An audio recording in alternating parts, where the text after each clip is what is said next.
की शांत और गूढ़ गुफाओं में मंद मंद पवन बह रही थी। आकाश में पूर्णिमा का चांद अपनी शीतल चांदनी बिखेर रहा था। उस रात्रि माता पार्वती अपने आराध्य पति भगवान शिव के समीप बैठी थी। उनके मन में एक गहन प्रश्न उठ रहा था।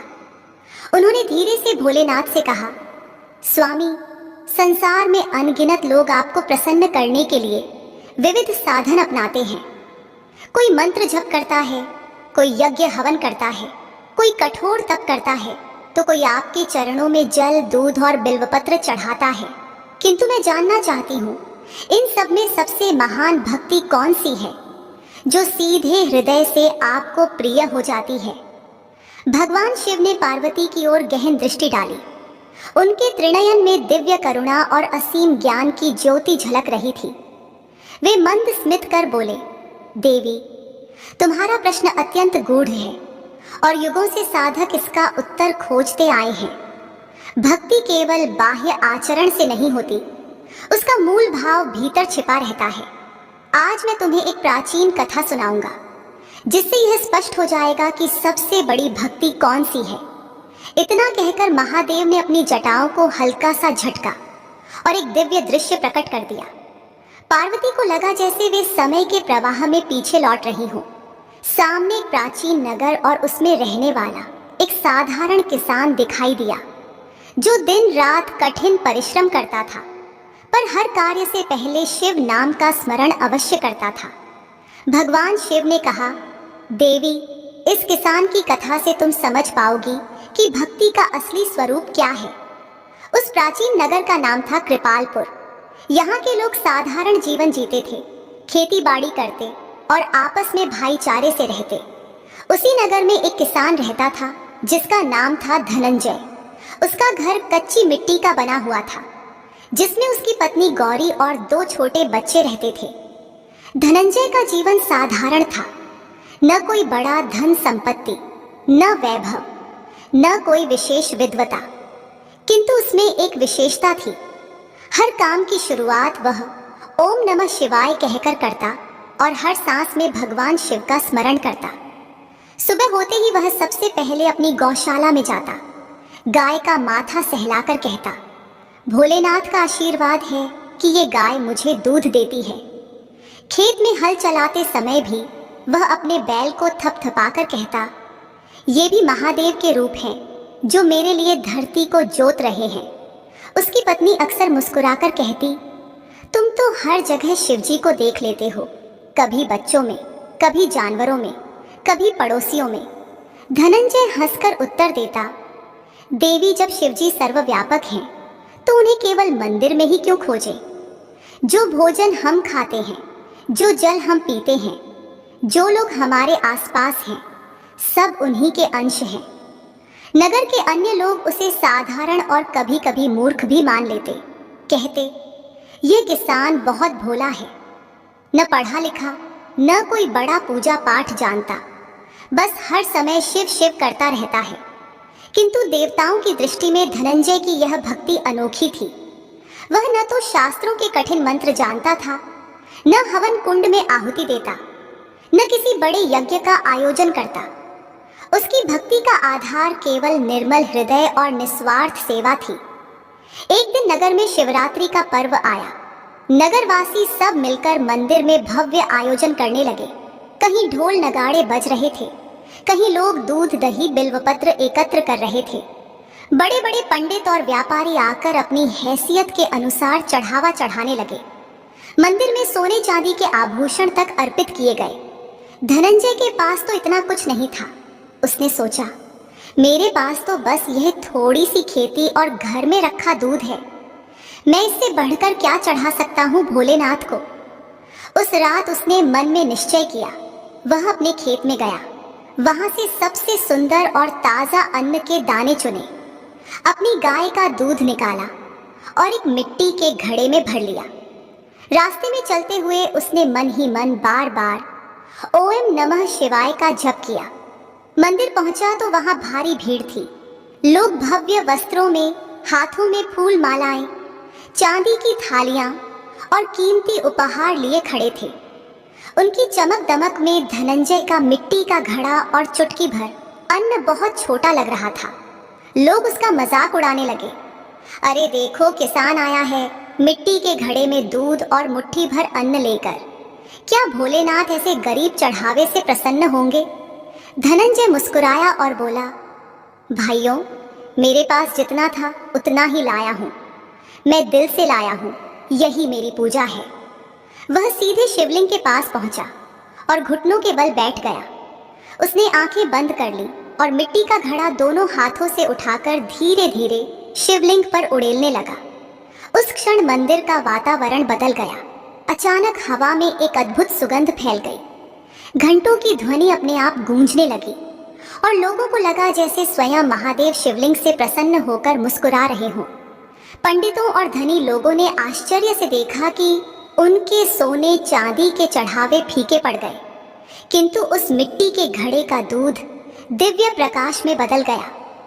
धनंजय के आंसुओं के साथ जब वह दूध शिवलिंग पर गिरा तो ऐसा लगा मानो स्वयं गंगा जल बह रहा हो। पार्वती ने यह दृश्य देखकर महादेव से कहा, स्वामी, यह तो अद्भुत है। इतने बड़े बड़े धनी लोग यहाँ सोना चांदी चढ़ा रहे हैं, फिर भी आपकी प्रसन्नता इस साधारण किसान के मिट्टी के घड़े से कैसे हुई? महादेव ने मंद स्मित कर उत्तर दिया, देवी, यही है भक्ति का रहस्य। सोना चांदी बाहरी वस्तु है, किंतु यह किसान अपने हृदय का भाव मेरे चरणों में अर्पित कर रहा है। सच्ची भक्ति वही है जिसमें मैं और मेरा नहीं होता, केवल प्रेम और समर्पण होता है। यही भक्ति मुझे सबसे प्रिय है। धनंजय किसान की कथा सुनकर माता पार्वती भाव विभोर हो गई। उनके नेत्रों में करुणा छलक उठी और वे बोली, स्वामी, अब मुझे समझ में आने लगा है कि सच्ची भक्ति केवल मंदिरों की भव्यता या चढ़ावे में नहीं होती, लेकिन क्या संसार में और भी उदाहरण हैं जहां लोगों ने अनोखे ढंग से आपको प्रसन्न किया हो? महादेव मुस्कुराए और बोले, देवी, इस संसार में अनगिनत भक्त हैं, पर हर एक की भक्ति का रूप अलग होता है। अब मैं तुम्हें एक ग्वाले बालक की कथा सुनाता हूँ। उसका नाम था नंदू। यह कथा तुम्हें दिखाएगी कि सरलता और निष्कपट प्रेम भी कितने महान होते हैं। नंदू एक छोटे से गांव का बालक था। उसका पिता पशुपालक था और उसका काम रोज सुबह गायों को चराने ले जाना था। नंदू दिन भर गायों के साथ जंगल और चरागाहों में घूमता, बांसुरी बजाता और भोलेनाथ का नाम गुनगुनाता। वह न तो मंत्र जानता था, न शास्त्र पढ़े थे। उसकी दुनिया बस गायें, उसकी बांसुरी और भगवान शिव थे। हर शाम वह जंगल से लौटते समय एक बात जरूर करता। अपने साथियों को कहता, चलो आज भोले बाबा को दूध पिलाते हैं। सभी हंसकर कहते, नंदू, शिवजी यहाँ कहाँ हैं? मंदिर में तो कोई मूर्ति भी नहीं है। नंदू भोलेपन से उत्तर देता, अरे वो तो हर जगह है। इस पीपल के पेड़ के नीचे ही बैठ जाते हैं, वही उनका आसन है। और फिर वह अपनी छोटी सी मिट्टी की लोटिया में गाय का ताजा दूध निकालकर पेड़ की जड़ों में उड़ेल देता। दोनों हाथ जोड़कर कहता, भोले बाबा, ये दूध आपके लिए है। मैंने अपने हाथों से निकाला है, कृपया स्वीकार कर लेना। उसकी यह बाल सुलभ श्रद्धा प्रतिदिन चलती रही। लोग हंसते, मजाक उड़ाते, पर नंदू की श्रद्धा अटल रही। एक दिन गांव में अकाल पड़ा। खेत सूख गए, तालाब सूखने लगे और लोगों के पास अन्न जल की कमी हो गई। गांव वाले परेशान होकर सोचने लगे कि अब कैसे जीवन बचेगा। नंदू उसी समय भी हर शाम अपनी गाय का थोड़ा सा दूध निकालकर पेड़ के नीचे अर्पित करता। भूखा होने पर भी वह कभी उस दूध को नहीं पीता। कहता, ये तो भोले बाबा का हिस्सा है, अगर इन्हें अर्पित नहीं करूंगा तो ये नाराज हो जाएंगे। उस रात गांव के एक बुजुर्ग ने स्वप्न में देखा कि भगवान शिव स्वयं उनके सामने खड़े हैं। उन्होंने कहा, गांव को अकाल से बचाना हो तो उस बालक की श्रद्धा को पहचानो। उसकी भक्ति ने मुझे प्रसन्न कर दिया है। कल सुबह सब लोग उस पीपल के पेड़ के नीचे आना। अगली सुबह गांव वाले एकत्र हुए। उन्होंने देखा कि नंदू हमेशा की तरह गाय का दूध लेकर पेड़ के नीचे आ रहा है। जैसे ही उसने दूध अर्पित किया, वहां से जल की धारा फूट निकली। लोगों ने आश्चर्य से देखा कि सूखा पड़ा तालाब उसी जल से भरने लगा। खेतों में हरियाली लौट आई और पूरा गांव बच गया। माता पार्वती ने यह कथा सुनकर विस्मय से कहा, स्वामी, कितना अद्भुत है यह। एक छोटे बालक की सरल भक्ति ने पूरे गांव को अकाल से बचा लिया। महादेव ने गंभीर स्वर में कहा, देवी, यही तो भक्ति का सार है। शास्त्रों के गूढ़ ज्ञान, बड़े यज्ञ या सोने चांदी के चढ़ावे से मुझे उतनी प्रसन्नता नहीं मिलती जितनी एक निष्कपट और सरल मन से अर्पित की गई प्रेममयी भावना से मिलती है। भक्ति का अर्थ है निष्कपटता, समर्पण और प्रेम। यही सबसे बड़ी भक्ति है। हिमालय की गुफा में बैठे भगवान शिव ने समय का पर्दा फिर हटाया और माता पार्वती के समक्ष एक प्राचीन प्रसंग उभरा, जिसमें एक राजसभा दिखाई दी। यह कथा उस राजवंश की थी जहां एक धर्मपरायण राजा चिताभानु महाशिवरात्रि के व्रत का महात्म्य अपने गुरु से सुन रहा था और गुरु ने उसे एक पुराने शिकारी लुब्धक की घटना के माध्यम से समझाया कि सच्ची भक्ति आडंबर से नहीं, भाव से होती है। दृश्य बदलते ही सघन वन प्रकट हुआ। लुब्धक उस रात शिकार की तलाश में एक बेलपत्र वाले वृक्ष पर चढ़कर जंगली पशुओं से बचने के लिए जागता रहा।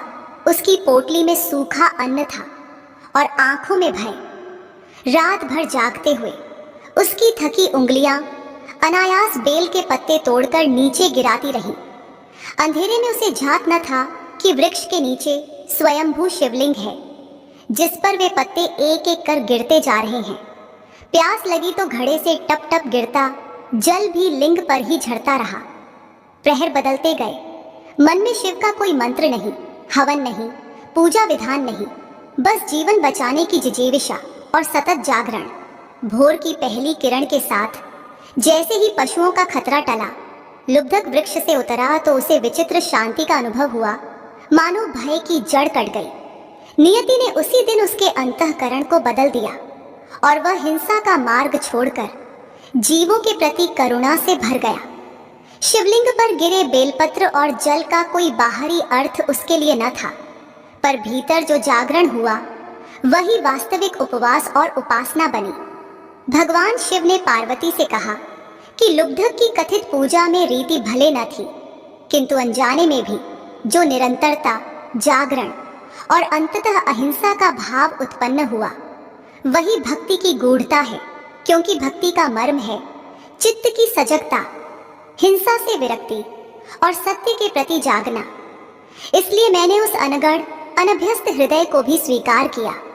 यहाँ सीख यह है कि सबसे बड़ी भक्ति वह है जो मन को दया, जागृति और परिवर्तन की ओर ले जाए।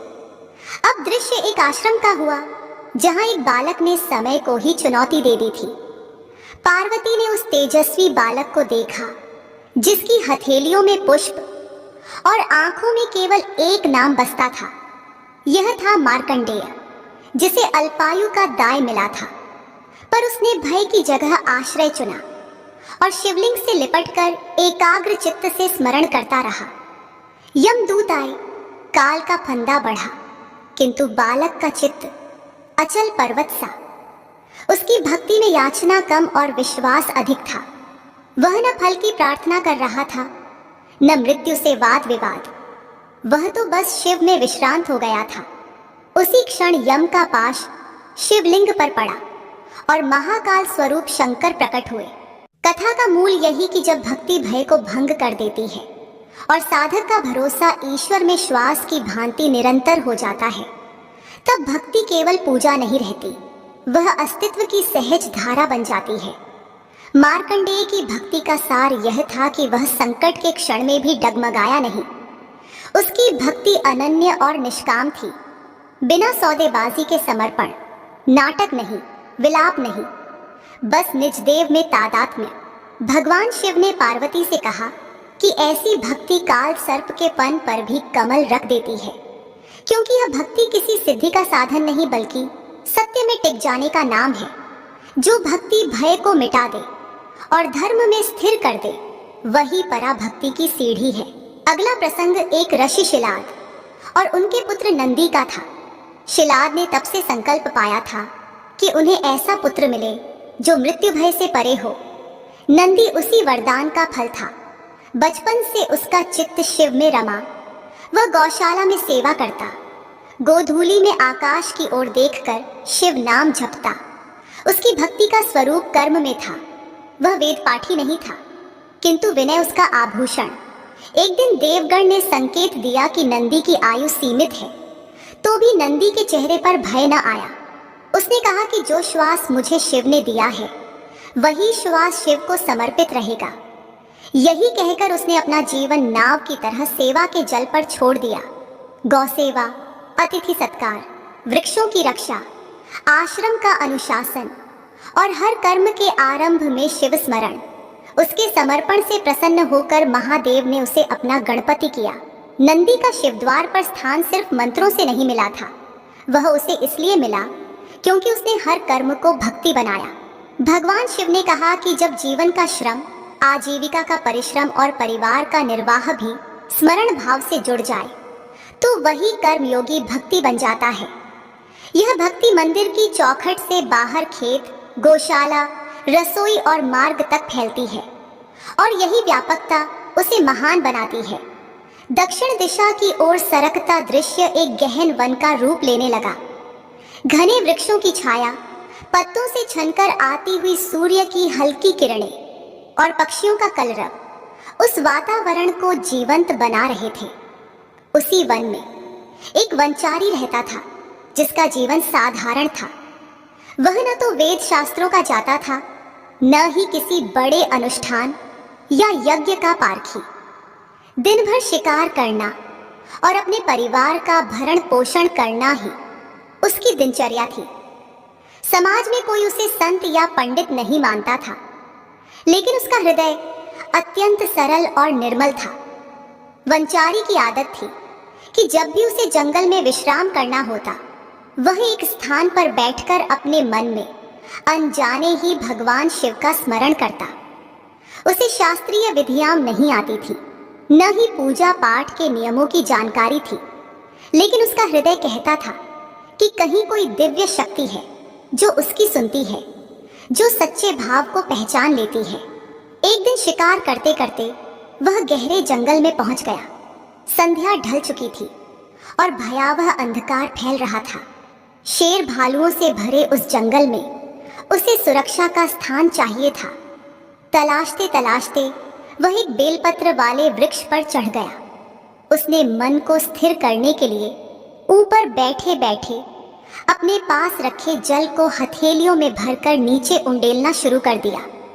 उसे क्या पता था कि वृक्ष के नीचे एक स्वयंभू शिवलिंग प्रतिष्ठित है। उसके द्वारा डाला गया जल सीधे उसी शिवलिंग पर गिर रहा था। रात गहराती गई। समय काटने के लिए वह वृक्ष की डालियों से बेलपत्र तोड़कर नीचे फेंकने लगा। उसके मन में कोई पूजा की भावना नहीं थी, पर यह सब अनजाने में एक दिव्य पूजा का रूप ले रहा था। बेलपत्र शिवलिंग पर गिर रहे थे, जल धारा प्रवाह बह रहा था और वनचारी का अनजाना जागरण महाशिवरात्रि व्रत जैसा बन गया। इसी बीच उसका ध्यान टूटा। उसने देखा कि शिवलिंग से रक्त की धारा बह रही है। उसकी आंखें विस्मय से फैल गईं। उसने सोचा, हे भगवान, कहीं यह मेरी गलती से तो नहीं हुआ? मैंने अपने हाथों से कुछ गलत तो नहीं कर दिया? उसके अंतःकरण में इतनी सच्चाई और श्रद्धा थी कि बिना सोचे विचारे उसने निश्चय किया, यदि प्रभु को मेरे नेत्रों की आवश्यकता है तो मैं उन्हें अर्पित कर दूंगा। उसने एक नेत्र अपनी उंगली से निकालकर शिवलिंग पर रख दिया। तत्क्षण रक्त की धारा थम गई, पर थोड़ी देर बाद फिर वही दृश्य प्रकट हुआ। वनचारी ने निश्चय किया कि अब दूसरा नेत्र भी अर्पित कर देगा। उसने एक तिनका लिया और अपने माथे पर चिन्ह बनाकर निशान लगाया, ताकि अंधे होने पर भी उसे पता रहे कि दूसरा नेत्र कहाँ अर्पित करना है। जैसे ही वह यह करने को अग्रसर हुआ, उसी क्षण धरती कांप उठी, आकाश गूंज उठा और भगवान महादेव साक्षात प्रकट हो गए। भोलेनाथ ने वंचारी को अपने हाथों से रोक लिया और बोले, वत्स, तुम्हारी भक्ति ने मुझे अत्यंत प्रसन्न कर दिया। यह आडंबर या शास्त्रों का ज्ञान नहीं, बल्कि तुम्हारे हृदय की सच्चाई है जिसने मुझे यहाँ प्रकट होने पर विवश किया। तुमने अपनी आंखें अर्पित करने का साहस किया, पर मैं तुम्हें वरदान देता हूँ कि तुम्हारी दृष्टि कभी न छिनेगी। तुम्हारा नाम युगों युगों तक अमर रहेगा और तुम्हारी भक्ति का उदाहरण हर भक्त को सिखाएगा कि सबसे बड़ी भक्ति वही है जिसमें साधक अपना सर्वस्व अर्पित कर दे। उस क्षण वंचारी की आंखें पुनः स्वर्णिम ज्योति से भर गईं। उसका मन परम आनंद से विभोर हो गया। फिर एक विनीत चरवाहे भक्त का प्रसंग उभरा, जो जन्म और जाति के बंधन में जकड़ी समाज व्यवस्था की चौखट पर खड़ा था। मंदिर के भीतर जाने की मनाही थी, पर उसके मन का दीपक मंदिर से बाहर भी निर्वात में जलता रहा। वह रोज दूर खड़ा होकर शिवलिंग को प्रणाम करता, रातों में मंदिर की चौखट तक आकर गाता। उसके स्वर में व्याकुलता और विश्वास का अद्भुत संयोग था। एक दिन उसके मार्ग में स्वयं नंदी की मूर्ति आ खड़ी हुई, जो परंपरा में शिव दर्शन की दिशा में अग्रस्त होती है। कथा कहती है कि उसकी विनय और प्रतीक्षा से स्वयं नंदी थोड़ी हटन में आए ताकि उस विनीत को साक्षात दर्शन मिल सके। यह संकेत था कि ईश्वर की दृष्टि में ऊंच नीच की सीमाएं नहीं, वे हृदय की पात्रता देखते हैं। उसका जीवन कर्म से भरा था। दूसरों के खेतों में सहायक बनना, बीमार पशुओं की देखभाल और अपनी कमाई का अंश भूखों को बांटना, उसके लिए यही आरती थी, यही तिलक, यही प्रसाद। भगवान शिव ने पार्वती से कहा कि सबसे बड़ी भक्ति वही है जो समाज की कठोर दीवारों में भी करुणा का झरोखा खोल दे, जो अपने लिए नहीं दूसरे के लिए रोशनी बन जाए। ऐसी भक्ति मेरे लिए राजसी अनुष्ठानों से भी अधिक प्रिय है। अब एक गृहस्थ स्त्री का प्रसंग आया जिसका नाम मैत्रेयी था। उसका घर साधारण पर अनुशासित। प्रातः वह तुलसी को जल देती, रसोई में पहले एक रोटी गौ माता के लिए, एक कुत्ते के लिए, एक कौवों के लिए अलग रखती। पड़ोस में प्रसूता स्त्री को रोज काढ़ा पहुंचाना, वृद्धा को स्नान में सहारा देना और काम पर जाते समय मन ही मन शिवनाम जपना उसकी दिनचर्या थी। त्योहार पर अमावट की मिठाई बांटती तो पहले अनाथ आश्रम में रख आती। उसे शास्त्र उद्धरण कम मालूम थे, पर सिद्धांत स्पष्ट था, जितने भी जीव हैं उन सब में शिव का अंश है। अतः अतिथि, पशु पक्षी, वृद्ध बालक सब सेवा के अधिकारी हैं। एक बार घर में विपत्ति आई, आय का स्रोत रुक गया। उसने पूजा घर के सामने दीपक जलाया और बोली नहीं। मन में निश्चय किया कि सेवा रुकेगी नहीं, खर्च घटेगा पर करुणा नहीं घटेगी। कुछ सप्ताह बाद स्थिति सुधरी और पड़ोसियों ने देखा कि मैत्रेयी के घर की चूल्हा भक्ति ने न केवल उसका घर संभाला, बल्कि गली के कई घरों की भी लाज रखी। भगवान शिव ने कहा कि जब रसोई, गृह, कुएं और आंगन भक्ति के स्थल बन जाएं, तो समझो कि साधक ने जीवन यज्ञ आरंभ कर दिया। यही भक्ति लोक मंगल बनकर मेरे हृदय तक पहुंचती है, क्योंकि इसमें निष्काम सेवा का तेज होता है।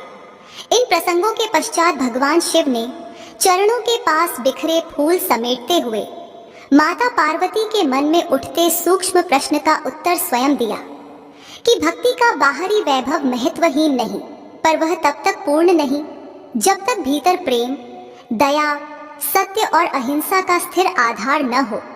उन्होंने कहा कि साधारण रीति से कहें तो भक्ति के मार्ग पर 3 स्पष्ट दीपक हैं। पहला स्मरण का दीपक, जिससे मन जागृत रहता है और भय क्षीण होता है। दूसरा सेवा भाव का दीपक, जिससे कर्म पूजा में बदल जाते हैं और घर परिवार, खेत खलिहान, दफ्तर, व्यवसाय सब मंदिर के आंगन बन जाते हैं। तीसरा समत्व का दीपक, जिससे साधक हर जीव में ईश्वर का अंश देखता है और पूर्वाग्रह गिर जाते हैं। जब ये तीनों दीपक एक साथ प्रज्वलित हों तो भक्ति परा बनती है। वही सबसे बड़ी भक्ति है। ये भक्ति किसी एक दिन, एक व्रत, एक अनुष्ठान तक सीमित नहीं। ये तो सांसों का व्रत है, जागरण का व्रत है। ये उस किसान की विनम्रता में दिखती है, उस बालक के जागरण में, नंदी के सेवा भाव में, वंचारी के समर्पण में, विनीत चरवाहे की प्रतीक्षा में और गृहिणी के रसोई यज्ञ में। इसी को समझाते हुए महादेव ने पार्वती से कहा कि जो साधक निरंतर स्मरण करता है, सेवा में रमा रहता है और सब में मुझे पहचानता है, वही बिना मांगे मेरे निकट पहुंचता है। और यही उत्तर है। सबसे बड़ी भक्ति वह है जो प्रेम, करुणा और समत्व से भरी हो और जो जीवन के हर क्रिया क्षण को उपासना बना दे। रात्रि भीगती चली और कैलाश पर चंद्र प्रभा गहरी होने लगी। भगवान शिव ने कहा कि भक्ति की पहचान संकट से होती है। जब समय प्रतिकूल हो, स्वास्थ्य डोल रहा हो, साधन क्षीण हो, तब भी यदि साधक का स्मरण स्थिर रहे तो समझो कि वह भक्ति दिखावे से ऊपर उठ चुकी है। अशेष जीवों के हित का संकल्प जब निजी लाभ हानि से परे हो जाए तो वही पुष्प बनकर मेरे चरणों को सुगंधित करता है। तभी पार्वती ने प्रार्थना की कि इस ज्ञान का सार कोई सूक्ष्म सूत्र भी बताइए जिसे लोग दैनिक जीवन में पकड़ सकें। महादेव ने संकेत दिया, प्रातः उठकर एक संकल्प, दिन में एक सेवा और रात्रि में एक सच्ची क्षमा। ये 3 क्रम भक्ति को जीवंत रखते हैं। संकल्प से चित्त दिशा पाता है, त्यागवा से अहं गलता है और क्षमा से मन निर्मल होता है। जो इसे साध ले वही मेरे निकट सदैव विराजता है। यह न कोई कठिन यज्ञ है, न पर्वत सा तप। यह तो मानव जीवन की सहज साधना है जिसे कोई भी, कहीं भी, किसी भी अवस्था में कर सकता है। कथा का प्रवाह यही नहीं थमता, क्योंकि भक्ति नदी की तरह है। जहां जहां धाराएं मिलती हैं वहां वह और व्यापक हो जाती है। इसलिए महादेव ने अंतिम दृष्टांत के रूप में लोक धर्म और आत्म धर्म के संतुलन की एक कथा दिखाई। एक ब्राह्मण पुत्र था जो निरंतर जप करता था, पर घर के वृद्ध पिता पत्नी शिशु की आवश्यकताओं से अरुचि रखता। वह सोचता कि गृह कार्यों में लगना भक्ति का ह्रास है। एक दिन गुरु ने उसे कहा कि जहां तुम्हारा नाम जप तुम्हें कठोर बना दे वहां वह अहंकार है, भक्ति नहीं। उसने विनय से प्रश्न किया कि फिर क्या करूं? गुरु ने बस इतना कहा, अपने पिता को जल, पत्नी को विश्राम और बच्चे को आदर दो और हर कर्म के पूर्व वही नाम लो जो तुम जपते हो। कुछ ही महीनों में उसका जप रसपूर्ण हो उठा, क्योंकि अब वह जप सेवा की गंध लेकर उठता था। भगवान शिव ने समझाया कि तप, जप, पूजा सब श्रेष्ठ हैं, पर जब वे लोक व्यवहार और करुणा से जुड़े हों तब उनका फल स्थायी और सात्विक होता है। इसी गठबंधन का नाम है परिपूर्ण भक्ति। तो दोस्तों, आपने सुना भगवान शिव द्वारा माता पार्वती को सुनाई गई वह अद्भुत कथा, जिसमें यह स्पष्ट हुआ कि सबसे बड़ी भक्ति केवल पूजा पाठ, यज्ञ या वैभव में नहीं, बल्कि प्रेम, करुणा, सेवा और समर्पण में है।